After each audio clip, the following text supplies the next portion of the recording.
오늘 우리에게 주시는 하나님의 말씀은 시편 56편 8절 말씀과 사무엘상 23장인데요. 먼저 시편 56편 8절 말씀을 봉독해 드립니다.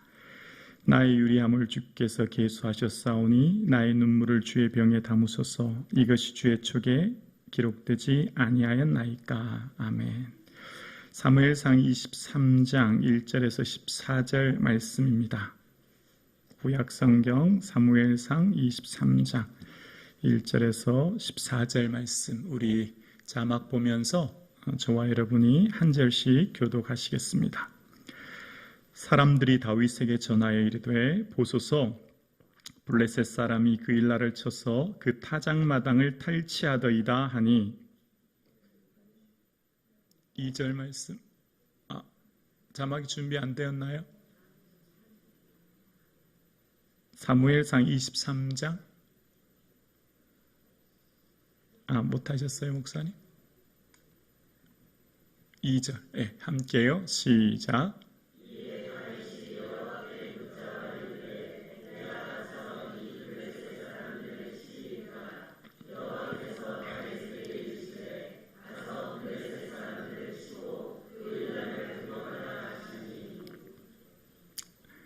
(3절입니다) 다윗의 사람들이 그에게 이르되, 보소서, 우리가 유다에 있기도 두렵거든 하물며 그 일라에 가서 블레셋 사람들의 군대를 치는 일이까 한지라.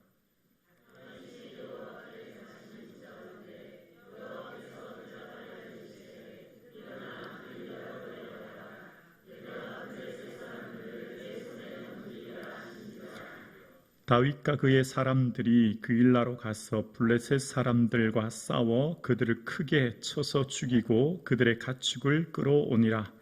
다윗이 이와 같이 그 일라 주민들을 구원하니라.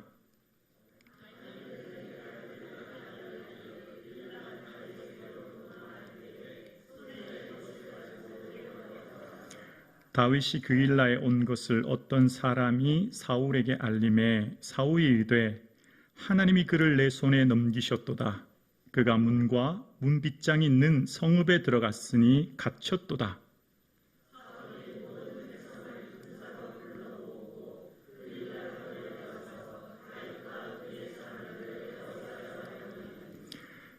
다윗은 사울이 자기를 해하려 하는 음모를 알고 제사장 아비아델에게 이르되, 에봇을 이리로 가져오라 하고,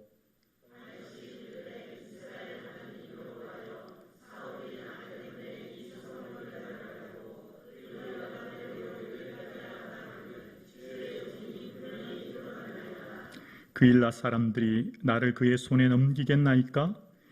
주의 종이 들은 대로 사울이 내려오겠나이까? 이스라엘의 하나님 여호와여, 원하건대 주의 종에게 일러 주옵소서 하니, 여호와께서 이르시되 그가 내려오리라 하신지라.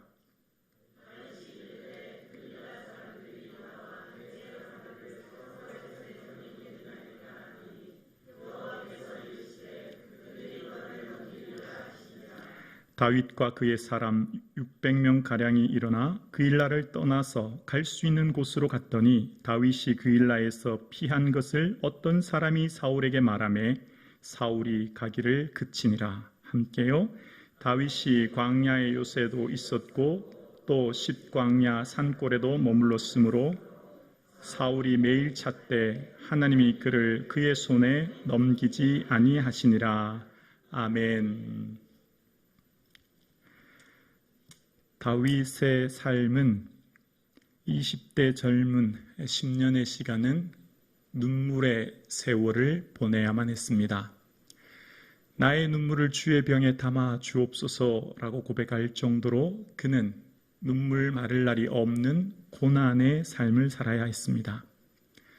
자신의 장인 어른인 사울 왕이 자신을 죽이기 위해 혈안이 되어 모든 군사들을 이끌고 자기를 쫓게 되었고, 그는 도망자 신세가 되어 가드, 아둘람 굴 같은 곳들을 피하여 다녔습니다. 당시 굴은 짐승들이 거처하는 곳이었지요. 그러니까 이루 말할 수 없는 피폐함 속에 살았던 그는 하루하루가 고통스러운 나날이었습니다. 다윗의 삶에 얼마나 그의 삶이 고통스러웠는지를 알 수 있는 한 대목이 있습니다. 바로 사무엘상 20장 3절에 보면 다윗이 요나단에게 이런 말을 합니다. 그러나 진실로 여호와의 살아계심과 내 생명을 두고 맹세하노니 나와 죽음 사이는 한 걸음뿐이니라.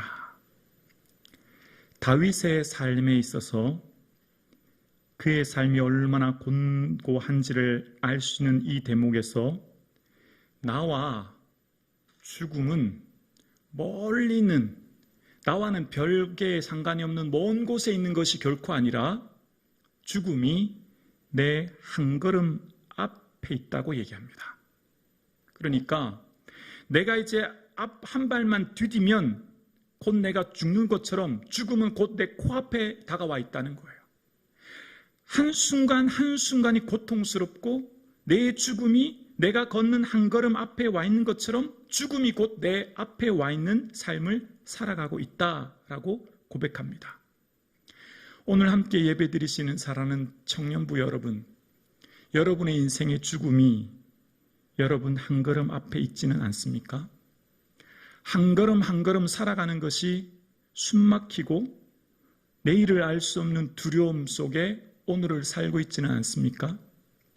마치 다윗이 사울 왕을 피해 사위인 자신을 쫓아오는 장인 어른이 이해되지 않을 뿐더러 어디로 가야 할지도 모르는 그의 앞에 한 걸음 한 걸음이 고난이고 미래가 불확실하며 불확실한 미래 속에서 죽음이 한 걸음 앞에 있다고 고백하는 다윗과 같은 삶이 어쩌면 함께 예배드리시는 여러분의 삶의 모습은 아니십니까?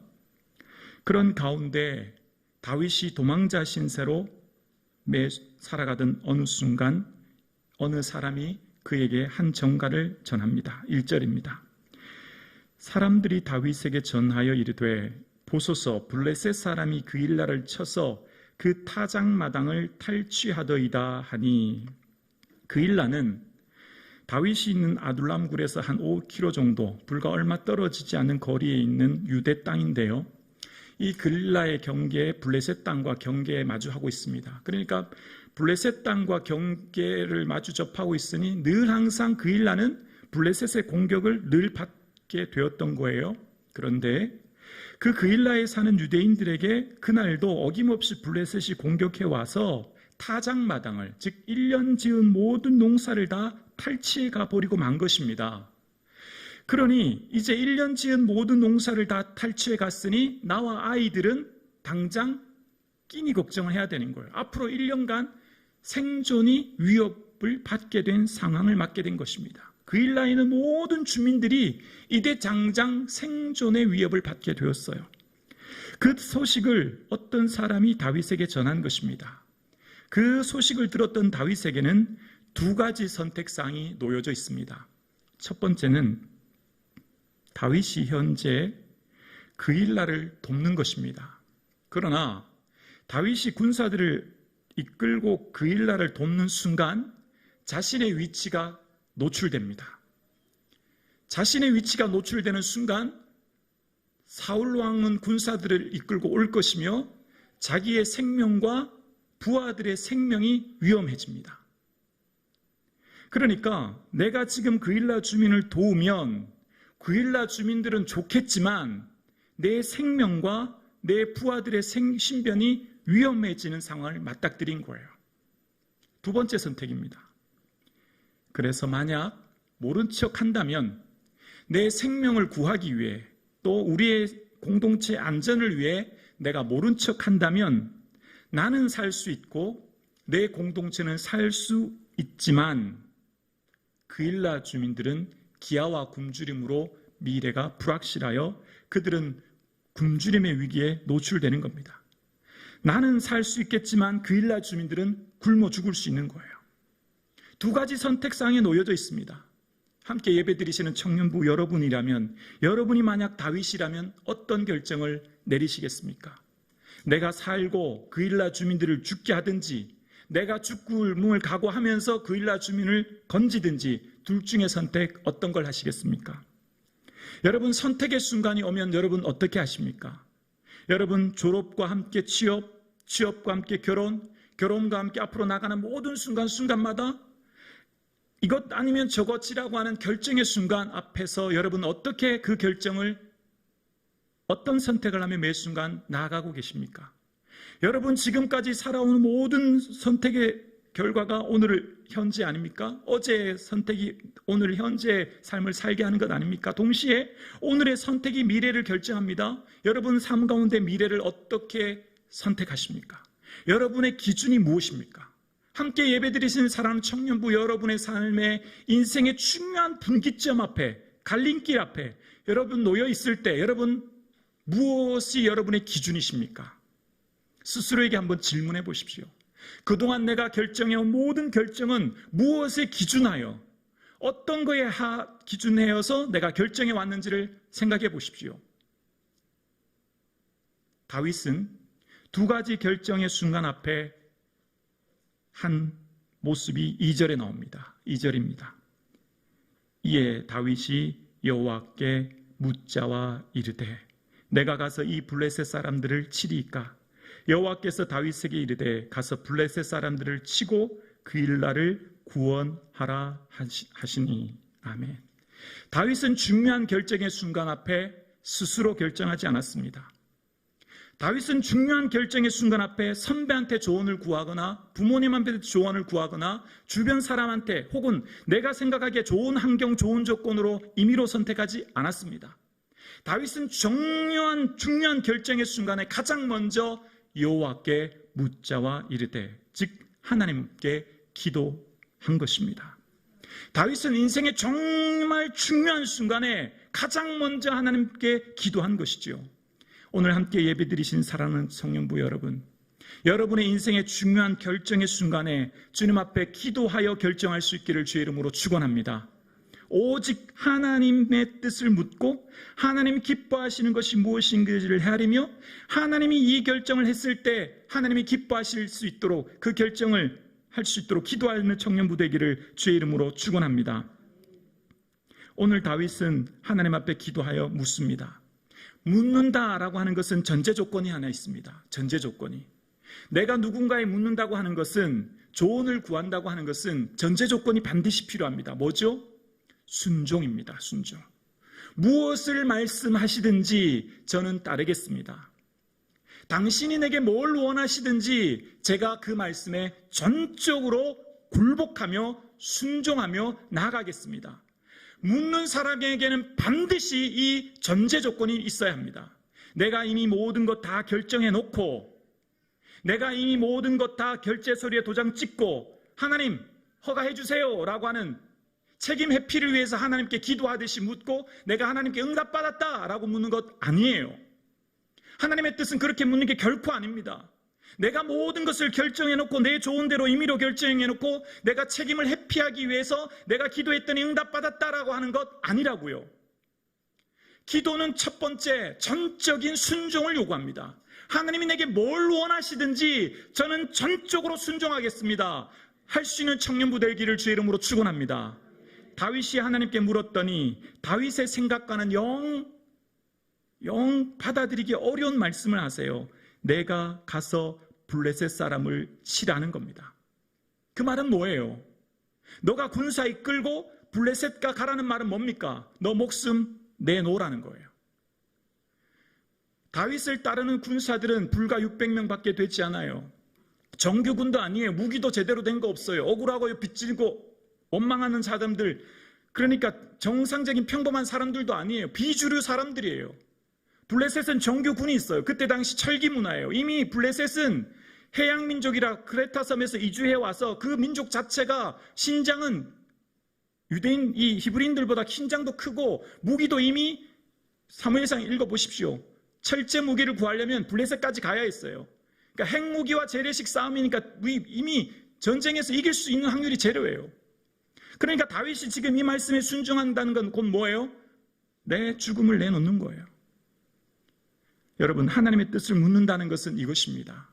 전적인 순종을 전제한 후 묻는 것이며, 내가 원치 않은 길도 주님이 원하신다면 네 주님 순종하겠습니다 고백하는 것, 그것이 하나님의 사람인 줄로 믿습니다. 하나님께서 저와 여러분에게 오늘 묻고 계십니다. 너 생각과 내 생각과 다른데 너 전적으로 나에게 순종할 수 있니? 물으시는 거예요. 그것이 곧 하나님의 뜻을 묻는 것이죠. 하나님이 다윗에게 말씀하십니다. 가서 블레셋 사람을 치라는 겁니다. 여러분, 지금 이때에 그일라 사람들을 구원해야 될 사람은 누구일까요? 사울 왕입니다. 그일라 주민들이 탈취하여 블레셋으로부터 추수 타작마당의 모든 것을 잃어버렸으면 사울 왕이 한 국가의 왕이 국민의 생명과 재산을 보호해야 되지 않습니까? 근데 왕은 언데간데 보이지 않습니다. 사울 왕의 관심은 백성을 보호하고 백성의 고통과 아픔을 함께 느끼며 그들을 사랑하여 품는 데는 관심이 없어요. 사울 왕의 관심은 오직 하나, 다윗 제거에만 혈안이 되어 있는 것입니다.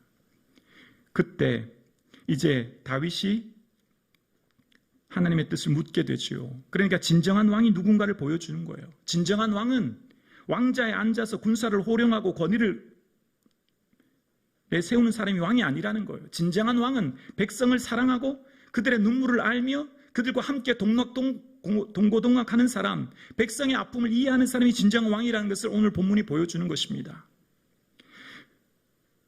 이제 다윗이 하나님 말씀을 듣고 백성들, 그를 따르는 사람들에게 이야기합니다. 그때 따르던 사람들은 의외의 반응을 보입니다. 3절입니다. 다윗의 사람들이 그에게 이르되 보소서 우리가 유다에 있기도 두렵거든 하물며 그일라에 가서 블레셋 사람들의 군대를 치는 일이까 한지라. 무슨 말입니까? 보소서 우리가 유대에 있기도 두렵거든. 다윗 왕이시여, 다윗이여, 지금 우리는 쫓기는 신세입니다. 지금 우리가 쫓겨서 여기 그일라까지 왔는데 이곳에 있는 것도 두려운데 우리가 어떻게 그까지 갑니까? 여기 있는 것도 두려운데 어떻게 우리가 블레셋 사람을 쳐서 그들의 노력한 물건을 빼앗아 옵니까? 라고 이야기합니다. 일리 있는 말이죠. 합당한 말이죠. 합리적인 말이죠. 맞지 않습니까? 유대에 있는 것도 두려운 거예요. 지금 도망사 신세 아닙니까? 신분이 노출되면 생명의 위협을 받게 되어 있습니다. 누가 기도합니까? 쉬는 시간도 부족한데. 기도가 이 세상에서 가장 귀한 시간임을 아는 사람이 기도하는 줄로 믿습니다. 누가 11조를 드립니까? 나와 내 가족을 위해 쓰기도 부족한 예물인데. 인생의 주관자가 하나님이심을 믿는 사람이 11조 예물을 드리는 줄로 믿습니다. 누가 봉사합니까? 주일 일부 예배만 드리고 주일 한 번 예배만 드리고 집에 가서 쉬면 편한데 내가 왜 굳이 봉사할 필요가 뭐 있습니까? 그러나 구원의 은혜가 크고 놀라워서 그 감사함으로 드리는 것이 우리의 봉사인 줄로 믿습니다. 어떤 교회가 선교합니까?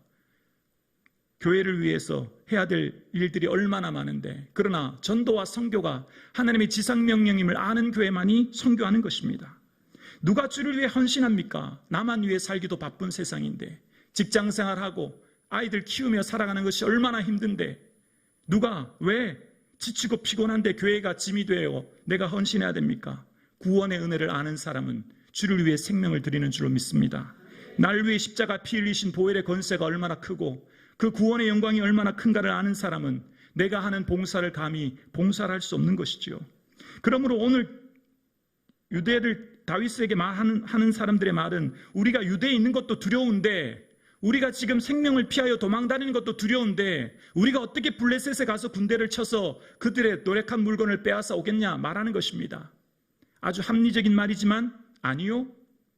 주님 말씀하신 대로면 보내신 하나님께서 해결하실 것이며, 하나님 세우셨으면 천천의 만만이나 군대도 하나님 이기게 하실 줄로 믿습니다. 그것이 믿음인 것이지요. 그것이 오늘을 살아가는 저와 여러분의 삶에 믿음이 되어질 수 있기를 주 이름으로 축원합니다. 오늘 함께 예배드리시는 사랑하는 청년부 여러분, 여러분에게 믿음이 있으십니까? 여러분 하나님이 살아계심을 진정 믿으십니까? 아는 건 말고요. 아는 건 필요가 없어요. 믿어야 합니다.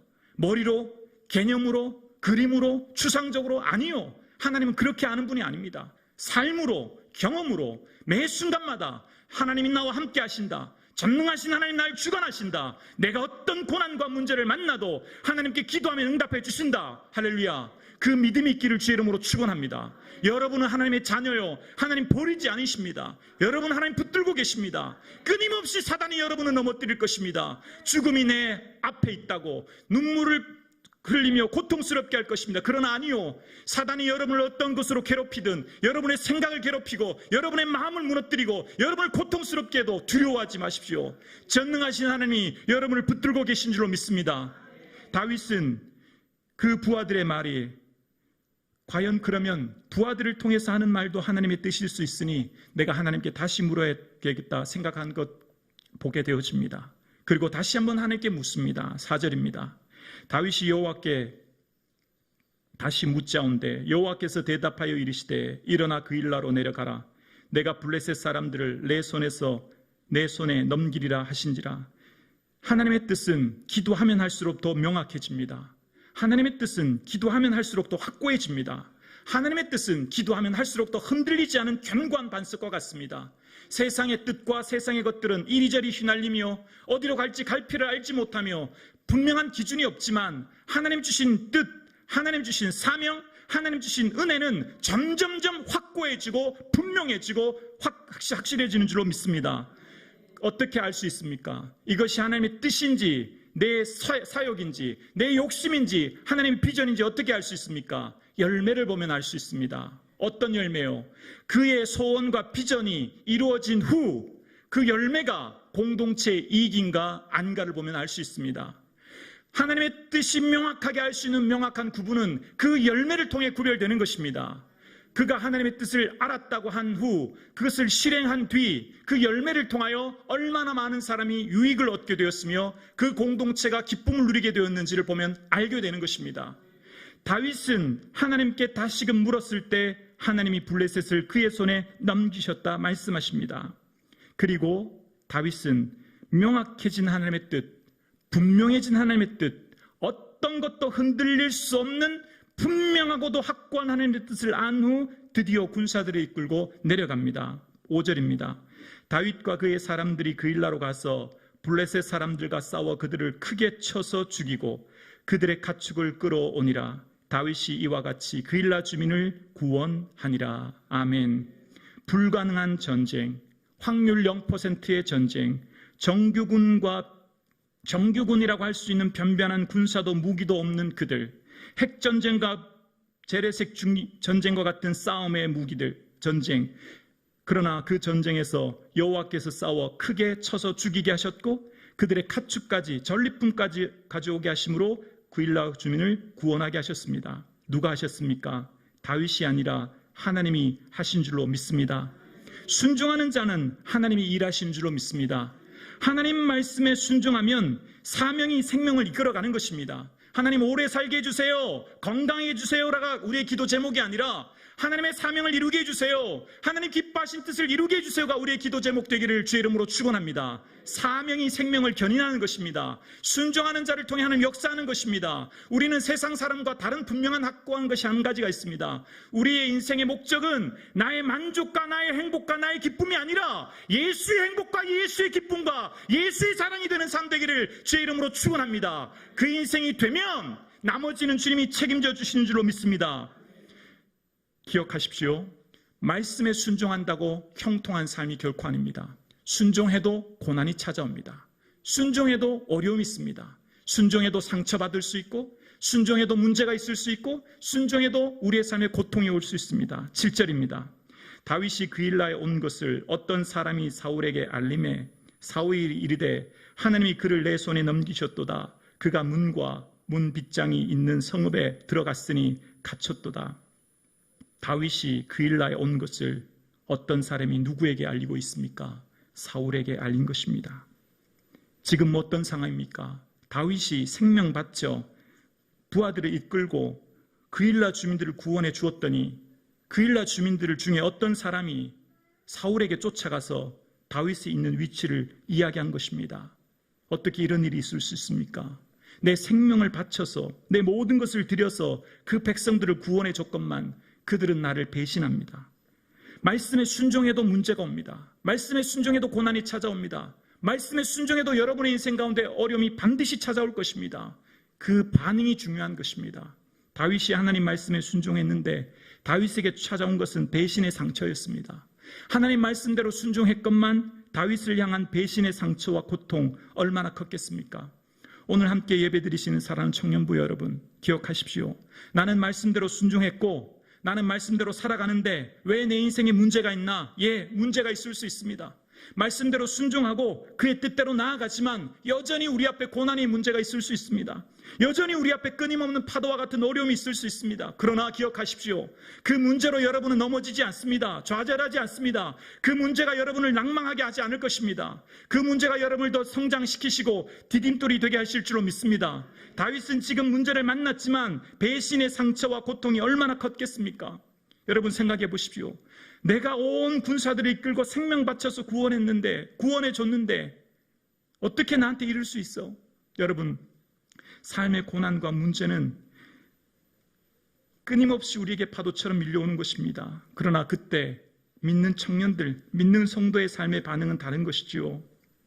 그럴 때 사울 왕은 오히려 하나님이 그를 내 손에 넘기셨다 착각하고 있습니다. 기도하지 않은 사울, 그는 한 번도 하나님께 물은 적이 없습니다. 단 한 번도 하나님께 엎드린 적도 없고 물은 적도 없는 그는 하나님이 그를 다윗을 내 손에 넘겼다 착각하고 있습니다.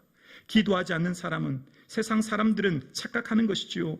모든 일이 주어지면 내가 했다, 내 계획대로 잘 된다, 내가 모든 것을 이뤘다. 아니요, 그것은 하나님이 하시는 것이지요. 사람이 할 수 있는 것이 아니지요.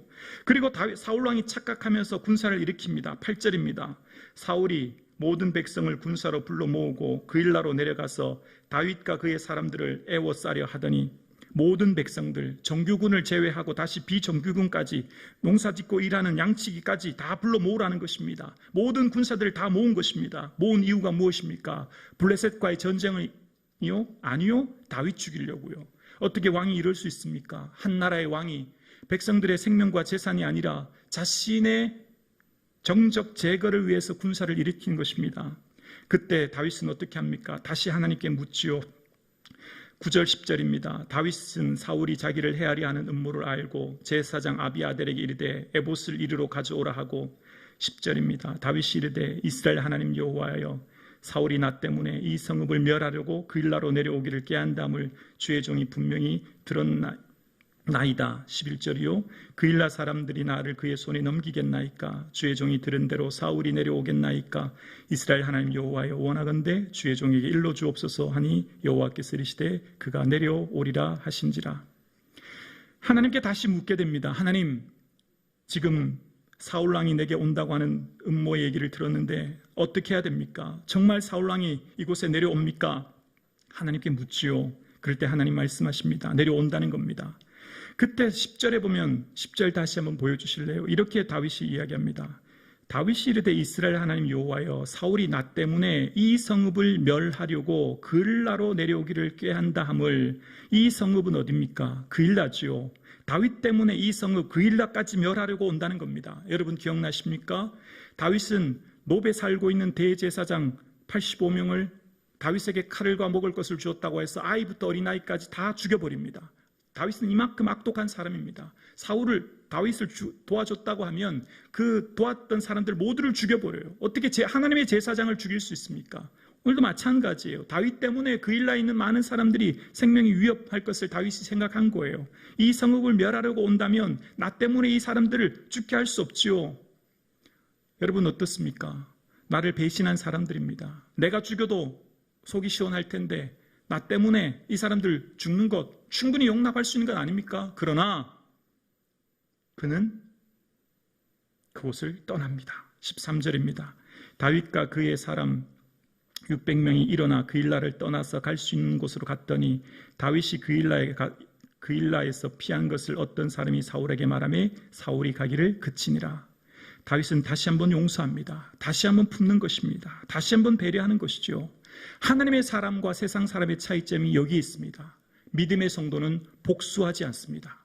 믿음의 성도는 변명하거나 해명하려고도 하지 않습니다. 믿음의 성도는 하나님만 믿습니다.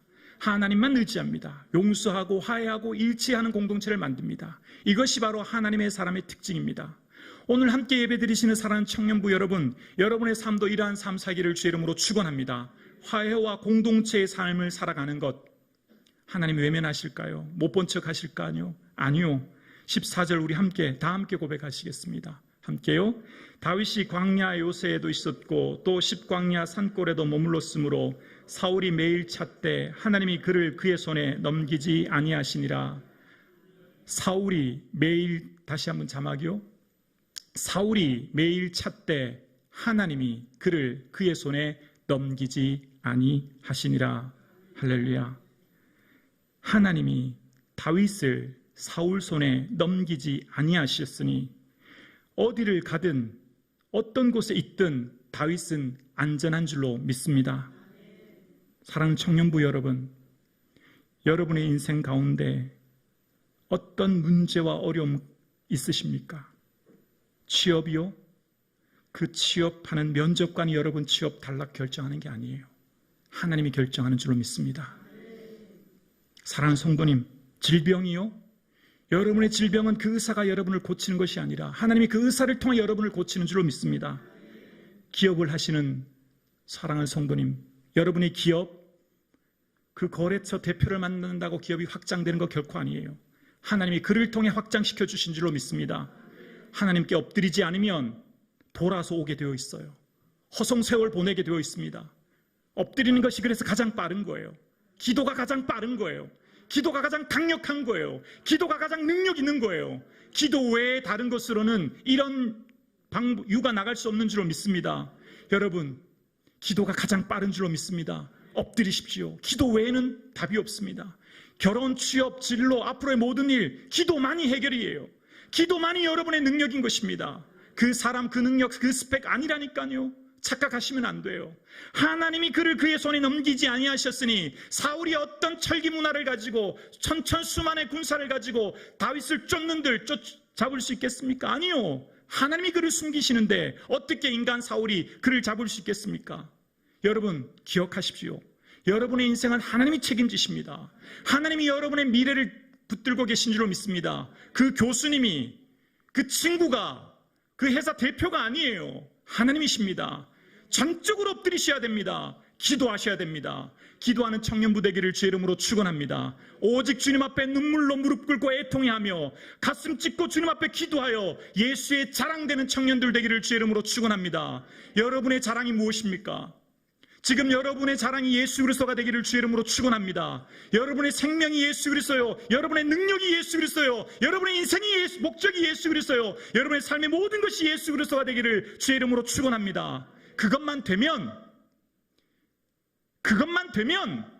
하나님이 그를 그의 손에 넘기지 아니하셨던 것처럼 하나님이 때마다 시마다 여러분의 길을 열어주실 줄로 믿습니다. 형통케 하여 주실 줄로 믿습니다. 그 하나님을 맛보아하는 사랑하는 청년부 되기를 주의 이름으로 축원합니다.